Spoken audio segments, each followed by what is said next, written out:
Hello everyone, कैसे हैं आप सब।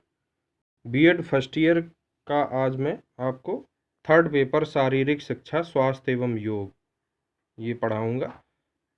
पिछली कक्षाओं में आप लोगों ने दो पेपर की तैयारी की है, दो पेपर पढ़े हैं, नोट्स भी शायद बनाए होंगे। उसमें फर्स्ट पेपर था भारतीय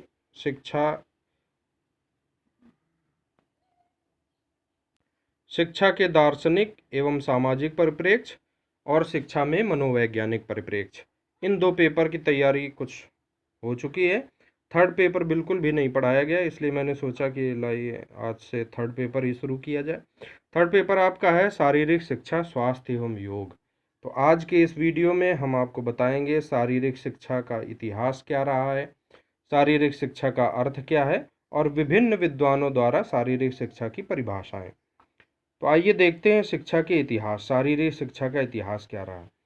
जैसा कि हम यदि शारीरिक शिक्षा के इतिहास की ओर देखते हैं तो पता चलता है कि प्रारंभ से ही समाज में शारीरिक शिक्षा के रूप में कुछ न कुछ अध्ययन चलता रहा है, कुछ न कुछ शारीरिक शिक्षा से संबंधित पठन पाठन चलता रहा है। प्रारंभ में शारीरिक शिक्षा प्रशिक्षण या शारीरिक शिक्षा की व्यवस्था की जाती थी।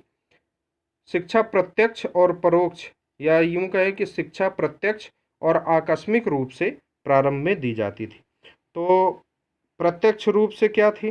प्रत्यक्ष रूप में पहले शारीरिक शिक्षा के अंतर्गत शिकार खेलना, युद्ध कला सीखना आदि सब सिखाया जाता था। ये सब शारीरिक शिक्षा के अंतर्गत आता था। आकस्मिक शिक्षा के रूप में प्रदान की जाने वाली शारीरिक शिक्षा खेल तथा कुछ कार्य से संबंधित, लकड़ी काटना, लकड़ी से संबंधित तमाम प्रकार के औजार बनाना, घर गृह शिल्प वगैरह, ये सब शारीरिक शिक्षा के अंतर्गत आते थे। तो ये था शारीरिक शिक्षा का इतिहास।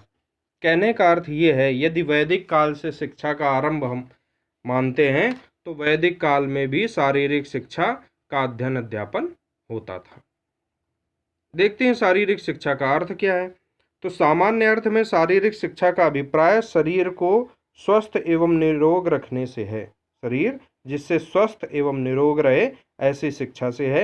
इसलिए इस विषय की महत्ता को लोग प्रायः भली प्रकार न समझकर स्वयं को शारीरिक शिक्षा का विशेषज्ञ मान बैठते हैं। वास्तव में शारीरिक शिक्षा के कार्यक्रम इतने सरल, सर्वव्यापी और महत्वपूर्ण है कि उनका समझना साधारण व्यक्ति के लिए असंभव नहीं तो कठिन अवश्य है। अधिकांश व्यक्ति किसी देशी या विदेशी खेल प्रतियोगिता में इनाम पाकर थोड़ी बहुत व्यायाम क्रियाएं करके शारीरिक शिक्षा को अपने आप को शारीरिक शिक्षा का विशेषज्ञ समझ बैठते हैं, जबकि शारीरिक शिक्षा का यह अर्थ बिल्कुल भी नहीं है। तो क्या अर्थ है शारीरिक शिक्षा का? तो शारीरिक शिक्षा का लक्ष्य व्यक्ति तथा समाज के लिए योग्य नेतृत्व, उपयुक्त साधन तथा पर्याप्त समय उपलब्ध कराना है, जिससे ऐसी परिस्थिति का निर्माण हो जो व्यक्ति तथा समाज के लिए शारीरिक दृष्टि से आनंददायक हो, मानसिक दृष्टि से प्रेरक तथा संतोषप्रद और सामाजिक दृष्टि से स्वस्थ हो। भारत में शारीरिक शिक्षा का संगठन पाश्चात्य देशों की तुलना में अधिक सुव्यवस्थित नहीं है, क्योंकि यहाँ पर शारीरिक शिक्षा की सुविधाओं एवं उपकरणों की भारी कमी है। शारीरिक शिक्षा का अर्थ। तो शारीरिक शिक्षा के विभिन्न अर्थ हैं। वर्तमान समय में हमारे समाज में शारीरिक शिक्षा के विभिन्न अर्थ प्रचलित हैं, जिनका संक्षिप्त विवरण इस प्रकार है। कुछ लोग पीटी को ही शारीरिक शिक्षा की संज्ञा देते हैं। पीटी का पूरा नाम शारीरिक प्रशिक्षण, फिजिकल ट्रेनिंग है, लेकिन पीटी शब्द सेना के उन कार्यक्रमों के लिए प्रयुक्त होता है जो सैनिक को कुशल व स्फूर्तिमान बनाने के लिए संचालित किए जाते हैं। इन कार्यक्रमों में व्यायाम संबंधी अनेक क्रियाएं और उनके अभ्यास सम्मिलित हैं। कुछ लोग खेलों को ही शारीरिक क्रिया मान लेते हैं और अपने छात्रों को कबड्डी, फुटबॉल, हॉकी आदि खेल खिलाते हैं, शारीरिक शिक्षा के पाठ्यक्रम को पूरा कर देते हैं। कुछ विद्वान जिला, प्रांत, राज्य और अंतर्राष्ट्रीय स्तरों को खेल प्रतियोगिता का आयोजन करना ही शारीरिक शिक्षा का ध्येय मान लेते हैं। कुछ लोग शारीरिक शिक्षा को शारीरिक संस्कृति की संज्ञा देते हैं, फिजिकल कल्चर। कुछ विद्वान शारीरिक शिक्षा के अंतर्गत ड्रिल को प्राथमिकता देते हैं, लेकिन ड्रिल शब्द सैन्य विज्ञान से लिया गया है, क्योंकि सेना में जिन व्यायामों को सामूहिक रूप से सैनिकों से कराया जाता है उसे ड्रिल कहते हैं। इसी प्रकार कुछ विद्वान जिम्नास्टिक को ही शारीरिक शिक्षा की संज्ञा देते हैं, लेकिन उपयुक्त सभी अर्थ शारीरिक शिक्षा के पर्यायवाची नहीं है, वरन ये सभी अर्थ शारीरिक शिक्षा के विभिन्न कार्यक्रम ही हैं अथवा इन्हें हम शारीरिक शिक्षा के विभिन्न अंग कह सकते हैं।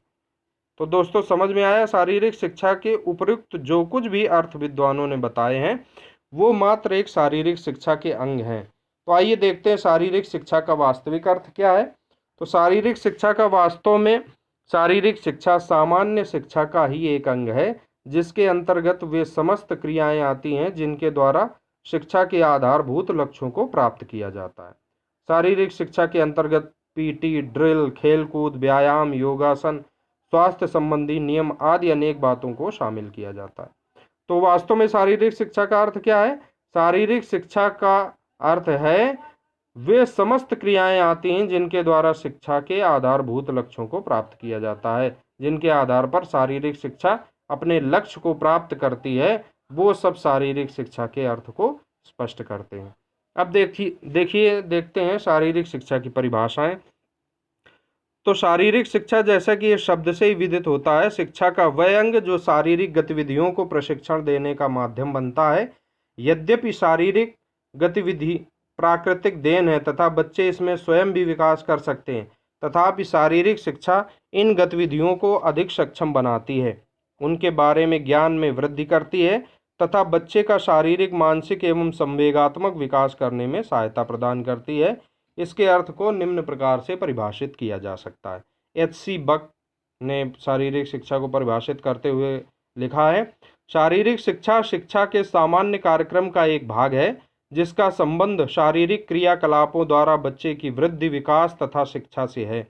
यह शारीरिक क्रियाकलापों द्वारा बच्चे की संपूर्ण शिक्षा है। शारीरिक क्रियाएं साधन हैं तथा उनका चुनाव एवं प्रयोग इस प्रकार किया जाता है कि उनका प्रभाव बच्चे के जीवन के प्रत्येक पहलू अर्थात शारीरिक, मानसिक, संवेगात्मक एवं नैतिक पक्ष पर पड़े। अगर इस परिभाषा को हम थोड़े ढंग से विचार करें तो कहने का अर्थ ये है, शारीरिक शिक्षा वह शिक्षा है जिसके द्वारा किसी भी बालक के शारीरिक, मानसिक, संवेगात्मक एवं नैतिक पक्ष का विकास किया जाता है। चार्ल्स एवं बूचर ने क्या कहा?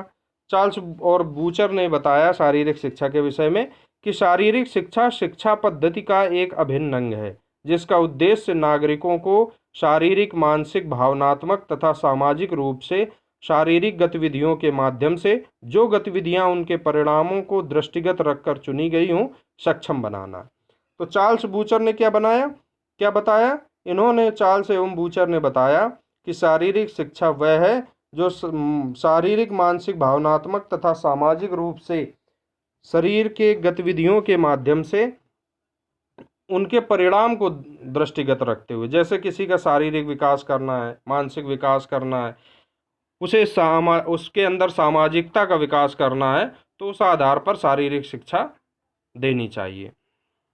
आप ऊपर पढ़ ही चुके हैं कि शारीरिक शिक्षा के विभिन्न अंग हैं, ड्रिल, व्यायाम, जिम्नास्ट आदि ये सब। डेल्बर्ट ओवरट्यूफर ने शारीरिक शिक्षा के विषय में कहा है कि शारीरिक शिक्षा उन अनुभवों का सामूहिक प्रभाव है जो शारीरिक क्रियाओं द्वारा व्यक्ति को प्राप्त होते हैं। रोजालिंड कैसिडी के अनुसार शारीरिक क्रियाओं पर केंद्रित अनुभवों द्वारा जो परिवर्तन मानव में आते हैं वे ही शारीरिक शिक्षा कहलाते हैं। जेबी नैश की परिभाषा बहुत प्रसिद्ध रहती है। तो शारीरिक शिक्षा शिक्षा के बड़े क्षेत्र का वह अंग है जो मांसपेशियों से होने वाली क्रियाओं तथा उनसे संबंधित प्रक्रियाओं से संबंध रखता है। तो दोस्तों ये थे शारीरिक शिक्षा की परिभाषाएं। इसके अलावा और भी अनेक विद्वानों ने परिभाषाएं दी है। J.F. विलियम्स ने कहा है शारीरिक शिक्षा मानव की शारीरिक क्रियाओं से उत्पन्न ऐसी उपलब्धियां जो किसी विशेष लक्ष्य को लेकर चुनी और कराई गई हों। C.C. कोबेल ने शारीरिक शिक्षा व्यक्ति विशेष के सामाजिक व्यवहार में वह परिवर्तन है जो मांसपेशियों तथा उनसे संबंधित बड़ी गतिविधियों की प्रेरणा से उपजता है। C.L. ब्राउनेल की परिभाषा है। इसके अलावा भारतीय शारीरिक शिक्षा का मनोरंजन के केंद्रीय सलाहकार बोर्ड ने बताया शारीरिक शिक्षा के विषय में कि शारीरिक शिक्षा शिक्षा ही है, वह शिक्षा है जो बच्चों के संपूर्ण व्यक्तित्व तथा उसकी शारीरिक प्रक्रियाओं द्वारा उसके शरीर, मन एवं आत्मा के पूर्ण रूपेण विकास हेतु दी जाती है। तो उपरोक्त परिभाषाओं को देखने के बाद भारतीय शारीरिक शिक्षा व मनोरंजन के केंद्रीय सलाहकार बोर्ड द्वारा जो दी गई शारीरिक शिक्षा है, यह शारीरिक शिक्षा की परिभाषा है, वह शारीरिक शिक्षा को संपूर्ण रूप से व्यक्त करती है। तो वास्तव में शारीरिक शिक्षा क्या है? शारीरिक शिक्षा एकमात्र शिक्षा ही है जिसके द्वारा बच्चों के संपूर्ण व्यक्तित्व तथा उसकी शारीरिक प्रक्रियाओं द्वारा उसके शरीर, मन एवं आत्मा के पूर्ण रूपेण विकास हेतु दी जाने वाली शिक्षा है। तो ये थी शारीरिक शिक्षा का अर्थ, शारीरिक शिक्षा का इतिहास एवं शारीरिक शिक्षा की कुछ विद्वानों द्वारा दी गई परिभाषाएं। तो दोस्तों आज बस इतना ही, मिलते हैं नेक्स्ट वीडियो के साथ। बहुत बहुत धन्यवाद, नमस्कार।